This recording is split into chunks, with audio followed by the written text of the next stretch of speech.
Well,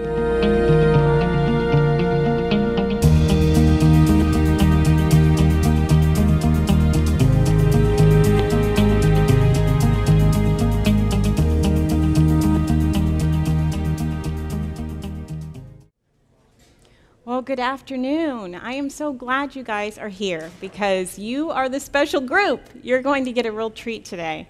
I want to share with you some raw recipes. And how many of you are familiar with raw at all? Yay! I was not. When I was first introduced to it by Danny, I thought, raw, what does that mean? I mean, is that living, breathing, quivering, raw? I wasn't sure what he was talking about. But I have had my scope of vision just illuminated, and I tell you what, I am so thankful. Some of you might know that I am a 9-year cancer survivor, and at the age of 37, I was diagnosed with breast cancer. No family history. I thought I was a pretty good eater at the time, and I was certainly in shape. I was a fitness trainer, and so it really took me by surprise. And as I educated myself and as I've learned things, with Danny, I can tell you I was not doing everything right. And so I want to share with you today how to eat more healthfully. Sometimes we think as vegetarians that we are eating healthy, but a French fry is vegetarian. A chip is vegetarian. In fact, a milkshake can be vegetarian. So we can step higher, can't we? And our bodies are the temple of the Holy Ghost, and God wants us to keep them in optimum health. And so I want to share with you today how you can do that. I want to make this fun and easy, and I'm going to show you a signature recipe that everybody asked me for, and I've not given out. So you are the privileged class. So I will be doing some recipes today, and I do believe that we will have these handouts available for you at the back table, as well as we will be posting them up on our website. Now, I want to share with you too, get you familiar with some kitchen equipment for a raw kitchen when you're thinking about converting your kitchen to more raw kitchen, what types of equipment that you're going to need. And I also just want to give you an overview of the recipes that I'll be doing because you don't have them in front of you. I'm not going to give you exact amounts, but you will have these back there. So I'm going to make a burger. And for those of you that ordered the raw meals, you'll also get a burger, a Sun Garden burger. This one's a little bit different. I've included the recipe that you'll be eating, and I'm going to make a different one for you. And then I would like to do a tapioca. One of the things that I loved in my bad perverted eating days was I love tapioca. I love that creaminess of the tapioca. So I'm going to show you a healthy tapioca. And I'm also going to make the living lasagna, and I call this incredible living lasagna because it is amazing. It has several steps to it, so I really need to get going here on that. So before I start, I just want to introduce to you knives. The importance of having a good kitchen knife cannot be overestimated. And we do have some knives available back at our booth, and these are Mac knives. And I have a sharpener here. These are knives that will last forever. And my world in the culinary cuisine was not really opened up until I got a good knife. Danny used to tell me, you don't know how to chop, and I did not believe him at all. I thought, here, I'm doing cooking classes for many, many years. Are you going to tell me I don't know how to use a knife? Yes, he said, you don't know how to use a knife. And I found out when I went to culinary school, he was right. I didn't know how to use a knife. So I'm going to show you. So this is a Mac knife. These are Japanese knives, and the blade is extremely sharp. They can cut paper. They can cut paper thin. One of the benefits of having a good knife is that when you go to slice with it, as you'll notice here, and then with this hand, you can see I've got my fingertips curled under, so I'm not going to chop my fingertips off. And this hand, you wrap that index finger around the handle. You don't let it hover on the spine of the blade here. Wrap it around. And so we grab the vegetable that we're going to cut, and we just slice. And you see how easy that went through? With these knives, what you're doing, you are really slicing through the cell of the plant wall instead of really tearing it. So you'll find that your potatoes aren't going to discolor as quickly. You'll find that you can just easily slice through a tomato and make it paper thin. And you get these beautiful slices. And of course, I don't have juice all over my cutting board because it's sliced it so well. And I'm going to put those up here on my burger, in fact, that I will be showing you how to make shortly. So I really can't discuss the importance of a knife. They are very, very important. So I would suggest getting a good knife. We have some available. And then also, this one is a chef's knife. This is about a 6-inch chef knife, and I would recommend a good chef knife. And then a good paring knife. And so those are my two favorites, and those we have available to you. So next, I want to introduce these burgers. These are walnut burgers, and they're made with walnuts and almonds. Now these almonds, as you can see, they have their skins off. You don't have to do this. I just made some nut cheese for our lasagna recipe, and I had some left over. For the lasagna nut cheese recipe, you do blanch your almonds. So I went ahead and I'm using these, but you can use yours that have the skin still on them. Now, you do want to soak your almonds. Not necessarily your walnuts. You could if you want to. Soaking your nuts helps those enzymes to activate and makes them more easily digestible. We also have some grated carrot, and we have some mushrooms. These are some beautiful portobello mushrooms. And I have some onion. And we have a little unique ingredient here, curry powder. Now this is just kind of a basic burger recipe. You will find in your raw cooking world that you can be intuitive. You can play around with it and be creative. If you didn't want a curry burger, add a chipotle pepper or something and make it different. You can just kind of tweak this any way you want. And I've discovered in the raw world, like in the real cooked world, that I can play with my food and make new creations very easily. So we're going to go over here and use this amazing kitchen tool called a food processor. Now, I introduced this to you last year, but this is the 3-vessel Cuisinart food processor. It's a 14 cup, and then it has 2 smaller vessels. And I really like it because if I'm doing a cooking demo, I've got some clean ones handy. So, and also smaller ones. So I'm going to go ahead and use my middle size because I have another recipe that I'll use the big one for. So I'm going to set this one aside, and I'm going to go ahead and use my S-blade here. And we're going to just put in our ingredients here.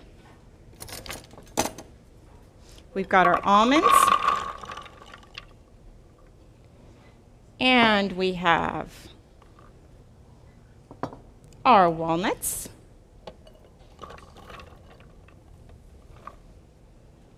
and we have our carrots grated,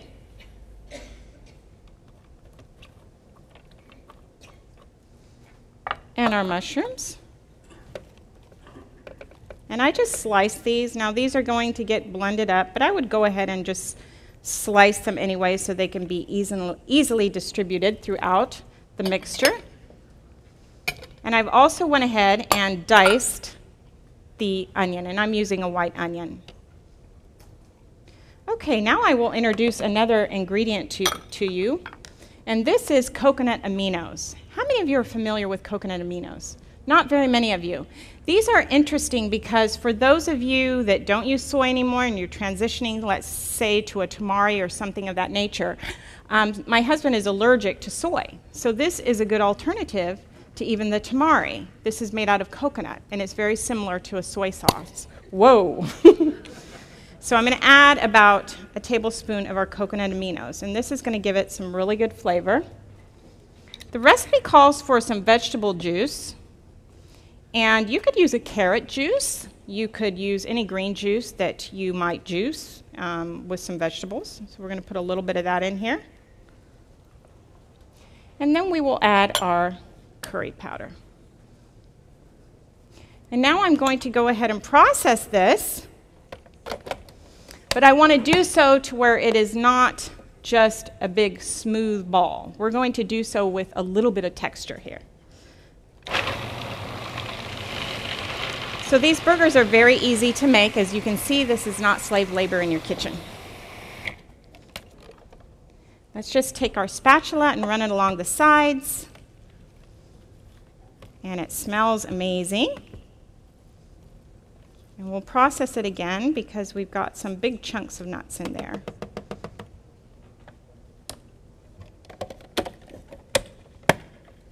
Okay, we'll let that go a minute.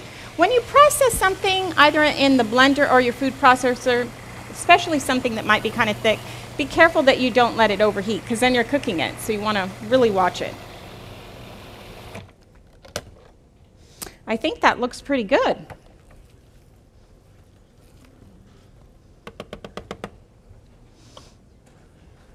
So I'm going to go ahead and show this to you.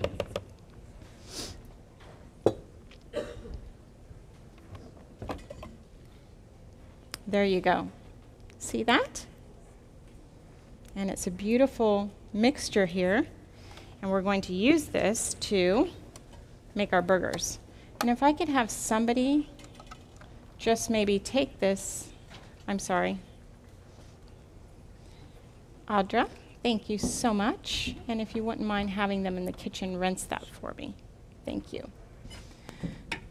So I'm coming over here to another raw kitchen device that becomes very handy when you're doing this type of food preparation, and this is an Excalibur dehydrator.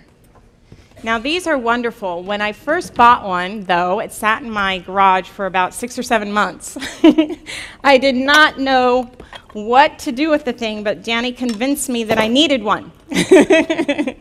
So after I got familiar and I used it, I positively love it. And I would encourage you to get the 9-tray one. Because now that I have it, it's like you're going to run the thing, you might as well just get the bigger one and just fill it up. And when you're making things, you want to have savory with savory and sweet with sweet. So we're doing our burgers, so we could throw in kale chips. By the way, I made some kale chips and they're for sale back in the back if you want to try a kale chip. So you can throw in kale chips, you can make zucchini chips. There's just a number of savory things that we can do with this, as well as dried fruit. How many of you like to dry fruit? I love it. I mean, I put some blueberries in there the other day. I've had sliced oranges or sliced grapefruits or strawberries. I mean, there's so many different things you can do with it. So we are going to take our beautiful burger mixture, and I make little burgers. I'm just using a basic medium scooper. We're just going to put them out on our tray.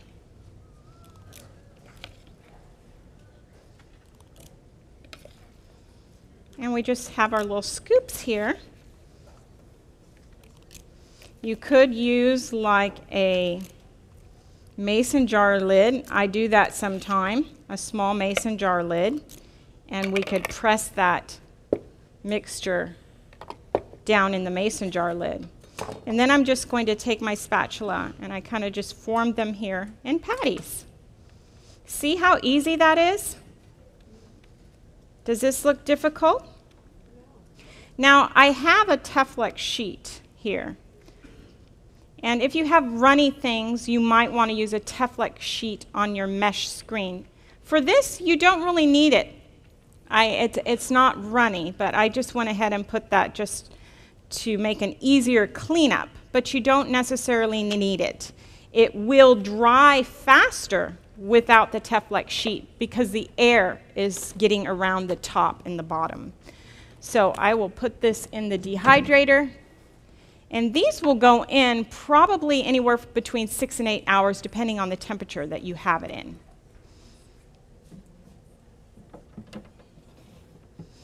I like to keep things 115 or lower. The reason for that is we want to preserve as much of that natural enzyme and life of the plant as we can. So we have a dial up here. It says 95, 103, 115. So I'll keep it a little lower than 115. So if you use a Teflon sheet, make sure you flip them over halfway through. But if not, they might cook up even quicker than that, 5 hours.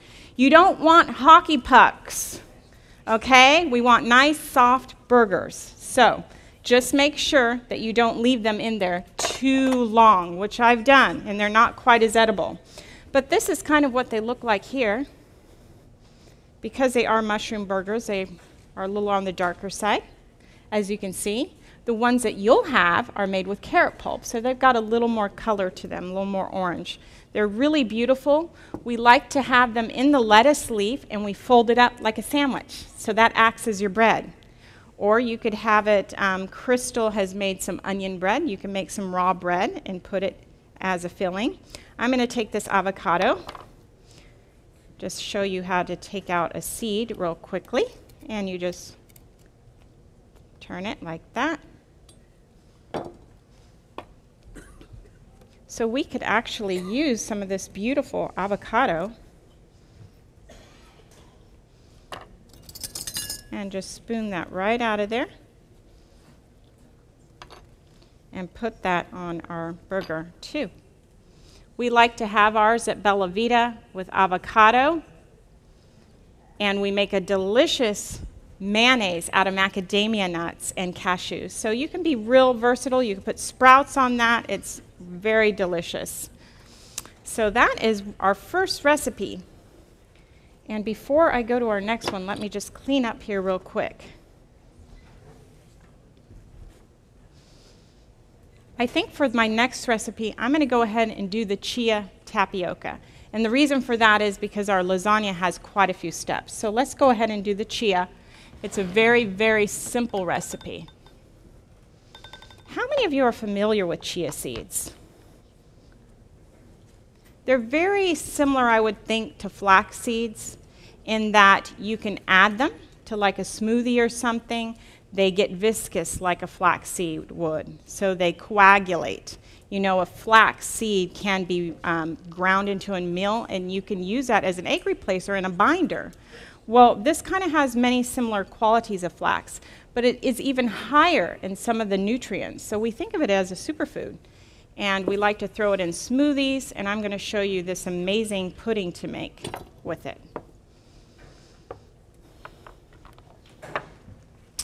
Now this recipe is calling for our chia seeds. And these are just dry chia seeds. So they're very hard, like a flax seed would. They're little bitty seeds. Well, you've seen those chia with the grass, those chia plants. Chia pets. So we're going to take our chia pets, our chia seeds, and we're going to add some coconut milk. And I'm using an organic coconut. Now, I use the coconut because it makes an amazing fluffy pudding. You don't have to. It has a little more fat. You know, coconut, they say, is a healthy fat, though. It's a medium-chain fatty acid, so it has some good benefits to it. But for those of you that are really watching your fat intake, you could use all plant milk. You don't necessarily have to use the coconut. So I'm using the can of coconut, and I'm also using some rice milk. It is really warm in here. I don't know if the air is on or not, but so we're adding our rice milk. And then I'm going to go ahead and use some maple syrup.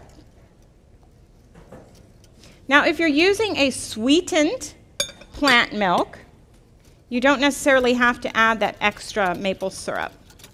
You could use a light agave if you wanted, and I'm adding a little bit of vanilla. So we just take our whisk, and we just whisk this up. This is one of those recipes that is a cinch.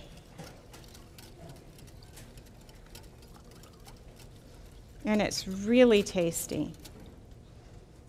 So I want to go ahead and show you what this looks like. I don't know if you can see, but I'll hold it up the best I can.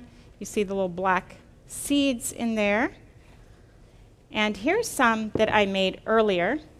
Now what you want to do with that is go ahead and let it rest about 10 minutes. And you're going to come back and you'll whisk it again. And then you want to chill it. And I've chilled this overnight. And you can see, same recipe, how thick that has gotten. See that? See that? Now what you could do, if it's too thick for you, I like it like this, but if what you wanted to do, you could make this a little bit thinner by adding some more of your nut milk to this. But this is your pudding, and I have a little bit, and I brought some plates. I'll let some of you try this, but this is very delicious and tasty. I like to eat this for breakfast, or you can have this as a dessert. I mean, it's amazing. We like to chop fruit up on it, like sliced strawberries or bananas or raspberries on it. It's delicious. I have some carob powder that we can just sprinkle on the top of this. And it makes just a really delicious breakfast, or like I said, dessert. So we will set this aside, and we'll get to have that wonderful stuff tomorrow.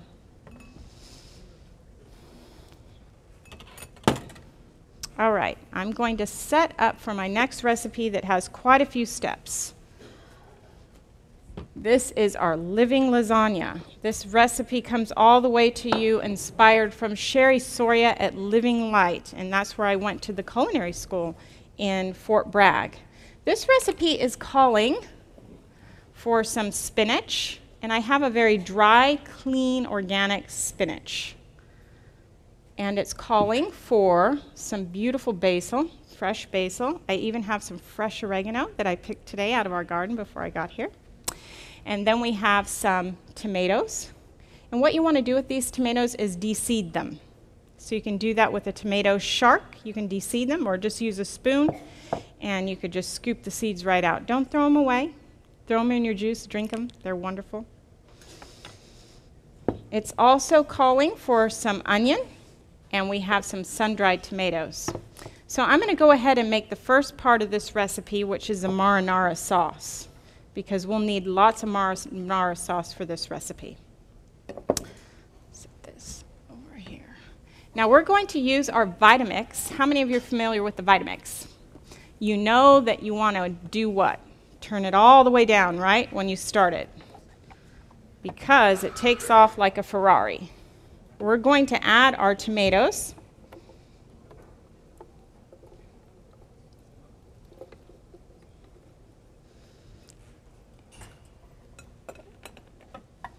And this recipe calls for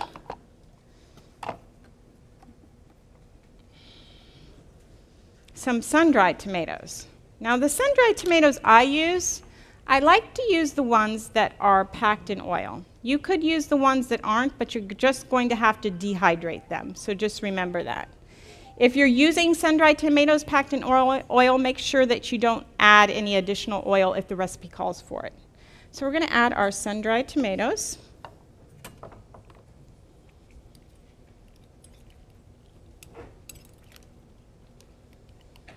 And sun-dried tomatoes are very flavorful.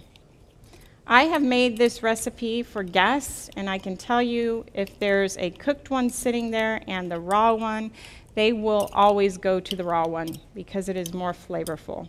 And I do believe it's these sun-dried tomatoes that really give it that flavor. And of course, it's got all that wonderful lycopene in it, the phytonutrients, antioxidants from all this beautiful raw food. We are also going to add some minced onion. Now, we are going to blend this, but we have gone ahead and minced our onion because we want to make sure it gets evenly distributed. You're definitely going to need your plunger to get this to mix right. Now, I have some garlic, and I'm going to use our garlic. Yes. Who said that? I do too. We love garlic in our family. So we're going to add some garlic, and I have a microplane here. And you just run it along the blade of the microplane. It collects on the back side of it, and then you just tap, tap, tap. Comes right off into the vessel.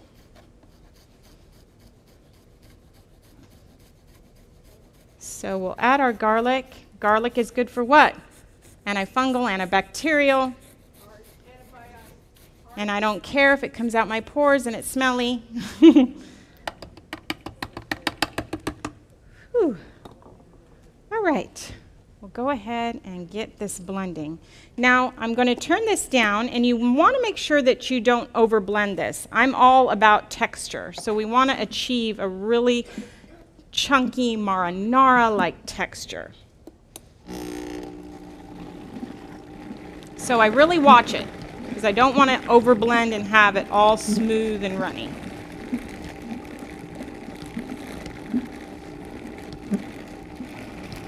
So we're using our plunger just to plunge it down. There we go. I think if you can see that, it's getting a really nice texture, and I'm going to go ahead and stop it because I really don't want it to overprocess. I just want to go ahead and show you what this looks like before we add our herbs, so you can kind of get an idea that it's pretty chunky. Might give it a little more blending than that, but basically it's just about right. See that? Make sure you do not overblend this. The flavor comes from having it nice and chunky. Then we're going to add some of our Celtic salt. Celtic salt, superior from your regular table salt in that it has 91 other minerals, one of which being magnesium that actually helps to lower your heart rate. So I'm going to let this go a little bit more here.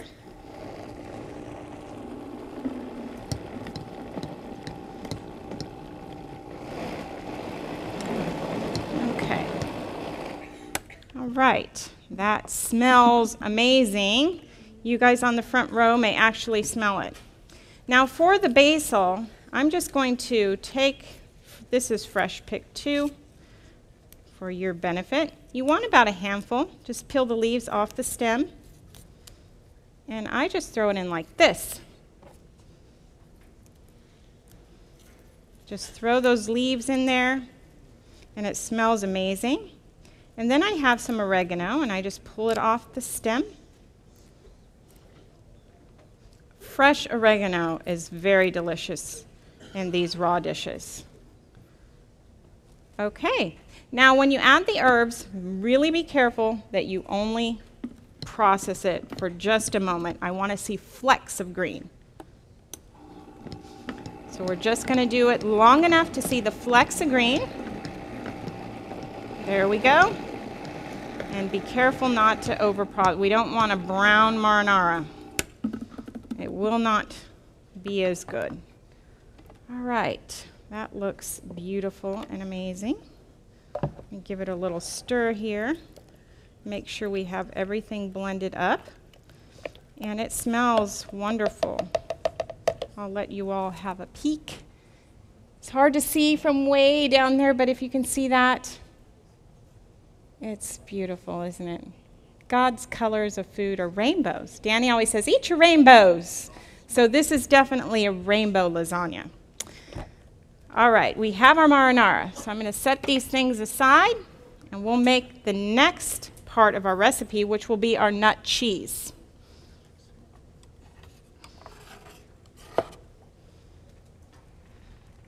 Okay. All right. Now, let me put this in a bowl. And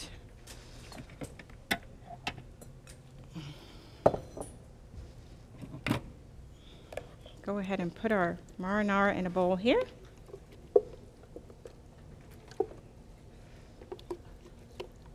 And if I can have one of you ladies just rinse this out in the kitchen for me real quick, if you don't mind. If you just take it back there and just rinse it and bring it right. Thank you. 2 volunteers. I appreciate that. All right, there's our marinara. I'm going to clean this off here. Now, our next recipe is calling for some nut cheese as part of this lasagna. And so I'm going to show you how to do a very wonderful, versatile cheese.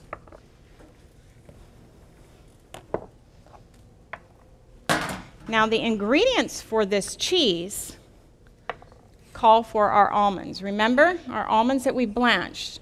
Now, you might think, okay, you cooked them, but you really haven't cooked them, because what you're doing is just dropping them in the hot water just for a minute or so, and then pulling them out and putting them quickly in cool water. And if you do that, you're not cooking the almonds, so it's still considered raw. The skins will just slip and pinch right off. So we have our almonds, and we have something here called miso. You might have had miso soup. Same thing that they season the miso soup up.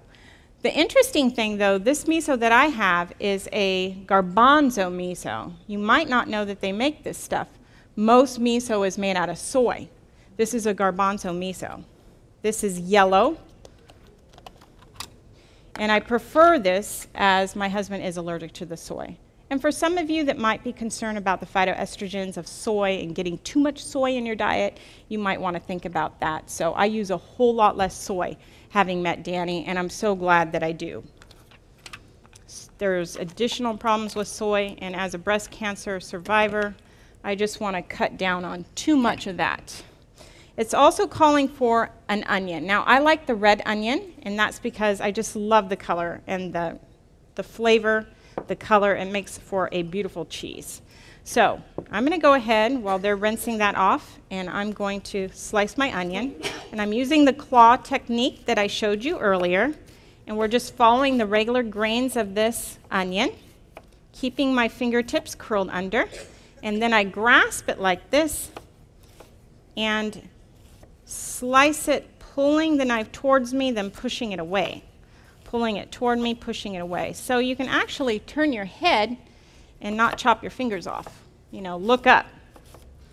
I don't want to encourage you to look away, but you could do that. So we have our minced onion.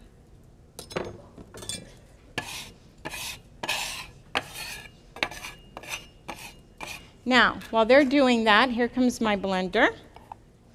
We're going to go ahead and add. Thank you so much. I know you did not think you were going to be my assistant today, and I appreciate it. All right. To make your cheese, you're going to go ahead and take your almonds, stick them in the blender. And we're going to add about a cup of water to our 2 cups of raw almonds. You want it to be thick. This is a thick, and we will get this going on low here. It's a very thick almond pulp. We want it nice and thick.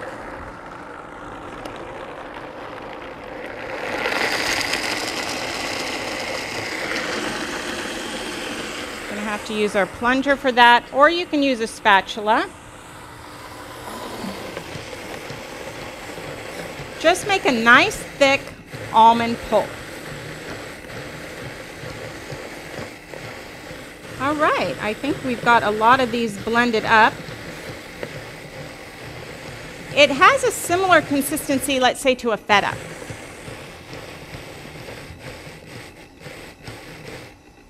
Okay, let's take a look at this.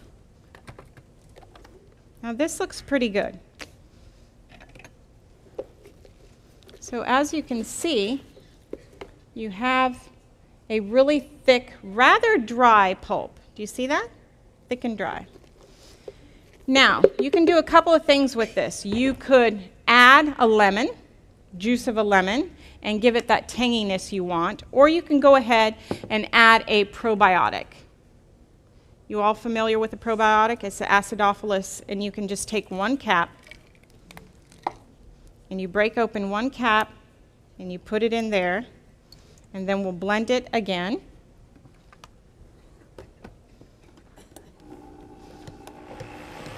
And what that's going to do is it's going to develop and give it a tanginess like a cheese.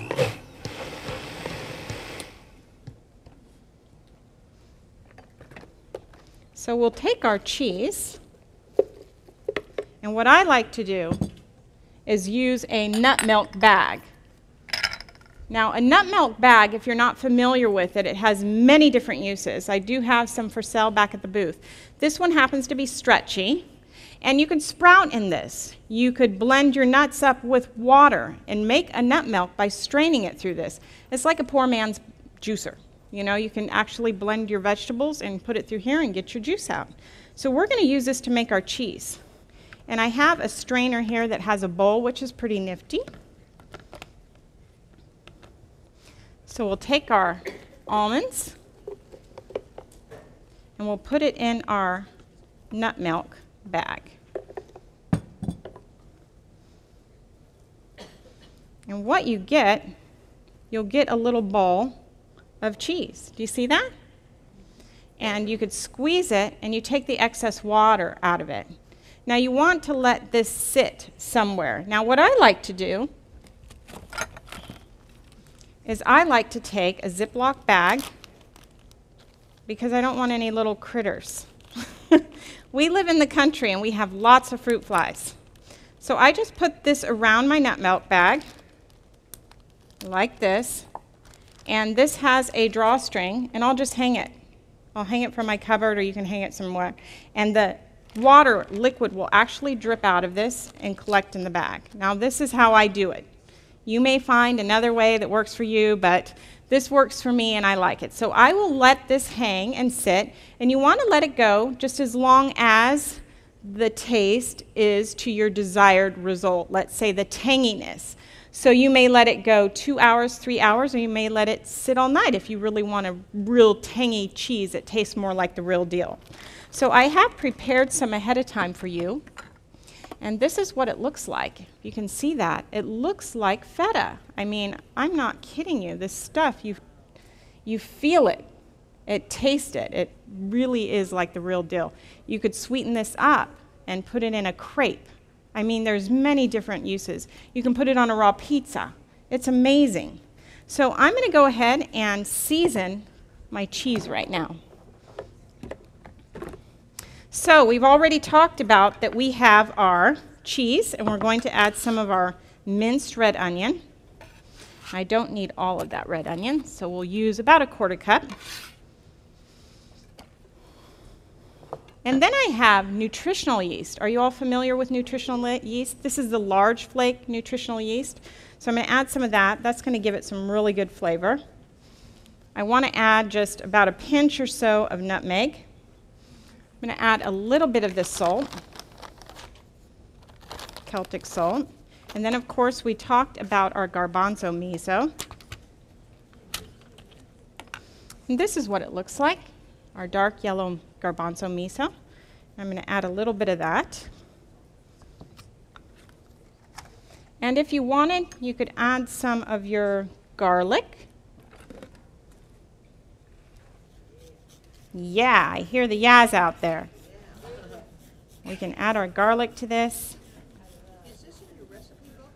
You will have the recipes available to you in the back at our table. So, now we're just going to go ahead and smush this all together in this bowl. This is our cheese for our lasagna. And this is amazing. I bet you didn't know you could make a raw cheese that tastes like cheese. Okay. That's it. That's pretty incredible. Yeah, this cheese is amazing, I have to tell you. So moving right along real quickly so I have time to put this together in front of you. I'm going to introduce now our zucchini and our mandolin. You familiar with this kitchen tool? This is called a mandolin. And we're going to use it to do our zucchini. You really want to wear a safety glove when you do use your mandolin to make sure you don't chop off any fingers or slice anything. Let me set this to one side so everybody can see. I have this on a fine blade, and you really want to make some nice fine cuts of your zucchini. We're running it along this V slicer mandolin, and what you get, just so you can see it, is you get these nice planks that are nice and thin. See this? Now these, if you fold them, these are pretty, because it's been really warm, they don't usually fold this well. Sometimes they'll snap in half. So the way you get them really to have a texture like a noodle, like cooked, is that you're going to have to soak them in salted lemon water. And that's what I did with these. I soaked them for about an hour in salted lemon water, and then they get real flimsy. And we're going to use those as our noodle for our dish. Now I need to, this is my pan I'm going to make it in. I'm just going to make a little one here today. This is a springform pan, if you're not familiar. So we can take it apart and we can plate it real pretty. And I have a piece of parchment plate paper on the bottom so I can take it, slide it off here real easily. So we have that, we have our noodles, and then the last thing that I already have made here is our mushrooms. And these are just sliced portobellos, like these. I added a little bit of our coconut aminos, and I let them marinate. And what you want to do in raw is you want to achieve a cooked texture without cooking. And so to do that, you marinate things or you massage things to achieve that texture. So these are just like cooked mushrooms. They've been marinated. Now, real quickly, we're going to take our food processor and we're going to prep our spinach so it'll be nice and ready for our lasagna. We're using our S-blade, throwing our spinach in here. And you want to be careful with this too, not to over-process it. So what I do is I just pulse it real quickly. And that's it. That was real difficult, wasn't it? A real act of brilliance. Okay, there's our spinach. Okay, so first off, to layer this wonderful delight, we're going to add our, let me get my offset spatula ready. We're going to add our marinara to the bottom. Now this is how I layer it. You may want to layer yours a little differently. I'm using a small offset spatula to smear it around on the bottom, or you can use a spoon. And so we have our marinara, just real quickly. And then I'm going to put in our noodles. Now this is kind of a regular shape, so I may have to cut these a little bit. But these are our noodles. That's what makes this really fun. So you can be so creative. There we have it. We have our first layer of noodles. Yay! Yay! I'm going to add a little more marinara.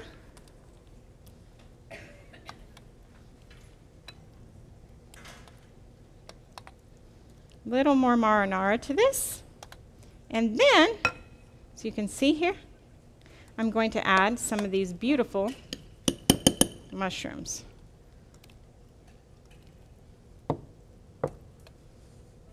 Okay.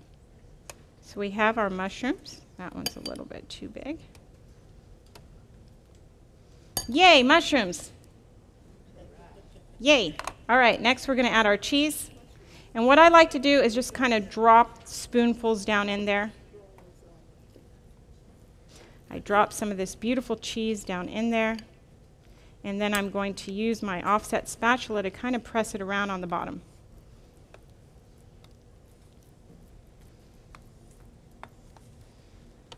I think it could use. I'm pretty generous with this cheese. I love it. This is very rich. You only want to eat just an average sized piece. You don't want to be greedy. We've had people eat too much of this and not feel very well because it was very heavy. So we have our cheese in there. See our cheese? Yay. Okay, now we're going to add our noodles again. Ooh, our spinach. I'm going to take my spinach here and just press it down in there. Got a big leaf there. So we'll take our spinach and I'm just gently tapping it with the backs of my fingers. And this is what it looks like. Isn't that pretty? Now quickly I'm going to add another layer of noodles.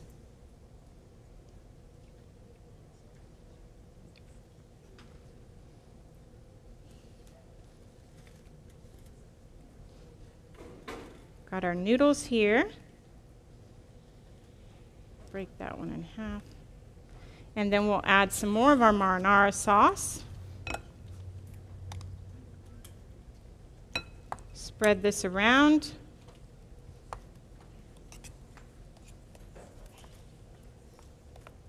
Now I like using actually a bigger square 8x8 springform pan, and it makes for a beautiful dish. I'm going to pick out my mushrooms here next.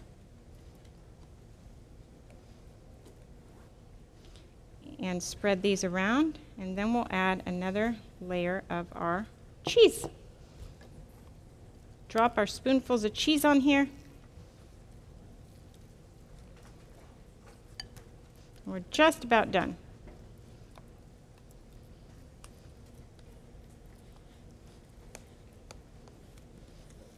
Tap it in there. Make sure we get it nice and even, and a nice thick layer of that cheese. And then I'm going to add some more spinach. This is a nice hearty dish. You can serve it with a salad. It's beautiful. There. Now, the way I like to finish this off is I'm going to add one more layer of the zucchini. Just put a little cover on it with the zucchini. You don't necessarily have to overlap them. I kind of like to overlap them.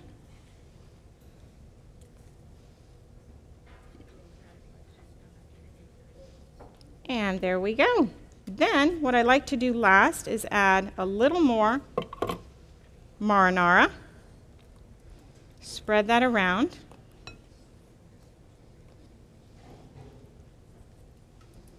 And then we top it off with a little more cheese.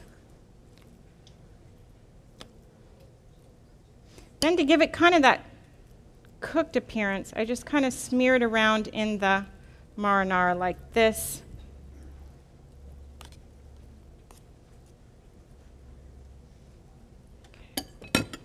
And let me show you what this looks like. Move these things out of the way. This is what it looks like. It looks very much like the real deal, I think you'll see. Now this thing will be awfully juicy, so you want to put something underneath it. What I like to do is go ahead from this point and I'll stick it in my dehydrator and I'll put it in there about 30 minutes. And so it'll kind of get a nice, drier, cooked appearance on top that's really tasty. I brought a beautiful cake stand here, and let's see if I can get this out without making a disaster.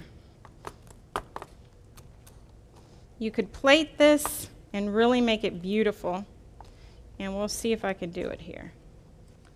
It's not coming out.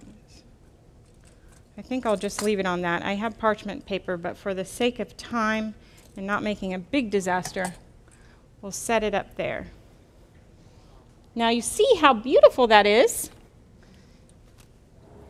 You can have that and put a little bit of your basil on top, or just kind of lightly put the spinach around it, and then you have a beautiful dish. And that is our signature Bella Vita recipe. Now before I close out here, I want to show you something else you can do with the zucchini real quick and serve it with that as well. And I have a, here it is. This is a spiralizer or solidaco. And what this does is it garnishes. And it has two blades here, one for spaghetti and one for ribbons. So if you flip it down, you'll get a nice ribbon. I'm going to show you that. Take our zucchini. That may be a little bit too long. And it has a little prong in the middle, and you just set your zucchini on the little prong in the middle, and you flip this lever down, put the top on it, and around we go, and we should have some beautiful ribbons. I like to use this with a beet. You can use a carrot, you can use a squash. It makes beautiful garnishes for salad. I'll show you if you haven't seen this. That's pretty. So you can use that. And now we can try the spaghetti blade. And you just flip this little lever up, and out comes the spaghetti, if you can see that.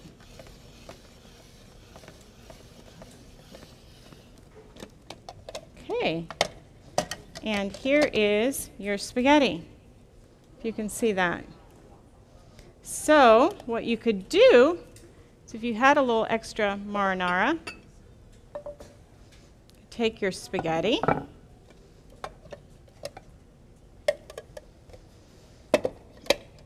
move these things out of the way so you can see this from the side there. And you can take a little bit of your marinara sauce and you can put it on your spaghetti.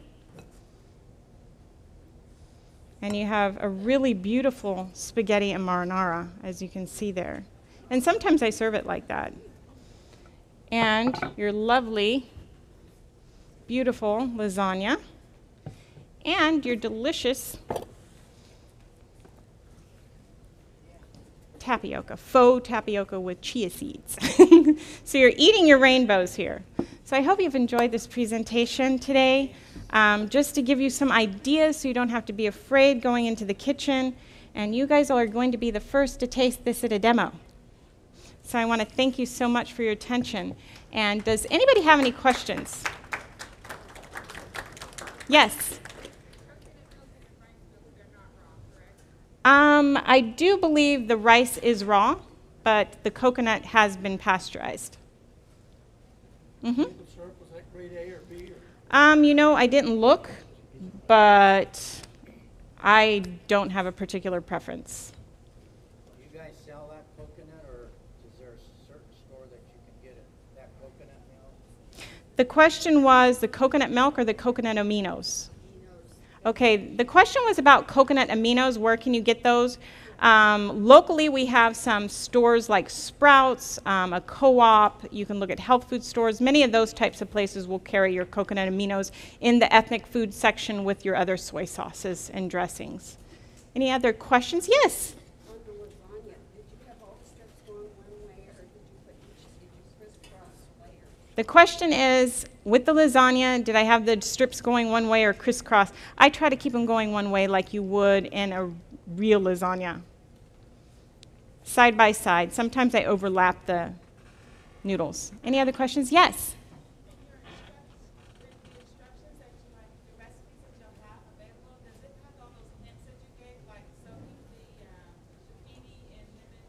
The question is, on the instructions that I'll make available for you back there, does it have all my little hints and tips? Yes, most of them. Any other questions about this? Could you just make a comment on how much better this is? What is it called? Pizza 115. What is that? Dehydrator. What? As compared to the microwave. Oh, the question was about the Excalibur using a dehydrator as compared to a microwave? I try to explain it to them on the microwave and they don't get it. Well, I avoid it, and I don't use a microwave for obvious health reasons. There's a lot of information out there about microwave use, and it's not helpful. You know, it just isn't good for your food. I believe I read somewhere where they took water that they had microwaved, and they poured it on a plant and just gave the plant microwave water, and it died. So I don't think I want to drink it or eat it. It's not natural. So commenting on the Excalibur, the benefits of dehydrating is all of this stuff is still living. You have all the living enzymes and nutrients. So I could take a pizza crust out of here with all the seeds, plant it, and it would still grow. And so the benefits of those things from nature that God put in there, the naturally occurring elements of life in the food, are still there and retains all of that. So I try to keep it down below 115. They say less than 115 is best for preservation of those enzymes and nutrients. One last question. How do you determine what's going to be 30 minutes in the dehydrator or 2 hours? What makes the difference? The question is, how do you determine how long to leave something in a dehydrator? I usually check it. Yeah, I come back and check it. Like the burgers, I didn't want to overdo them and make hockey pucks like I told you. So I went back and I checked it and make sure that they were coming along right and tested them. But there are a lot of good cookbooks. We do have some cookbooks back there. And just a few I'd like to quickly mention. I like the Rawsome by Robin Boyd. I use Judita Wignall. She has a book called Going Raw. We have a few other ones, the Top Ramen Guys, and there are some other ones back there that you can take a look at. So, any other questions by anybody? Yes? I really like mushrooms. I've heard people say don't eat them because they're grown in the dark, they're fungus. Do you have any insight on mushrooms? I love them. The question was about mushrooms. Do you have any insight about them? They're delicious and I love them and I eat them a lot. But there are some, you know, I have read some controversial information about them, about cooking them or not cooking them. And it seems to be that maybe slightly cooked is better. Certainly if you're marinating them, it's going to help. But yes, you know, especially even like nuts. That's why they're adding the water. Sometimes you want to add things that help break down those phytic acids to make them more easily digestible, less toxic.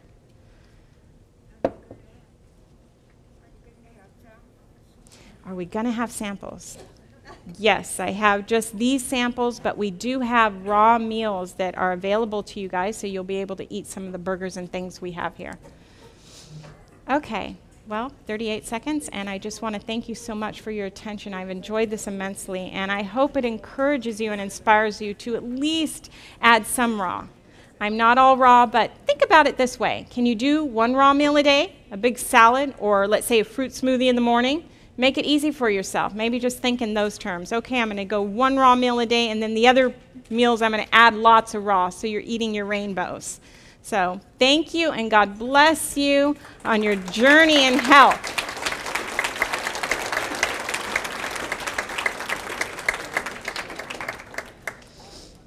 So I do have some samples. I mean, I can cut this, and if you'd like to come up, we can have you try some of this.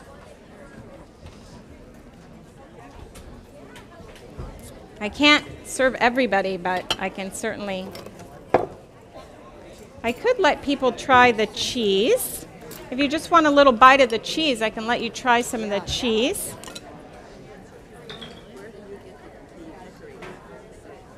If you want to try a little bit of the cheese here. Make sure to order your copies of Danny Vieira's new health booklets available from Modern Manna. To place your order, contact us at 800-655-FACT, F-A-C-T, or online at modernmanna.org.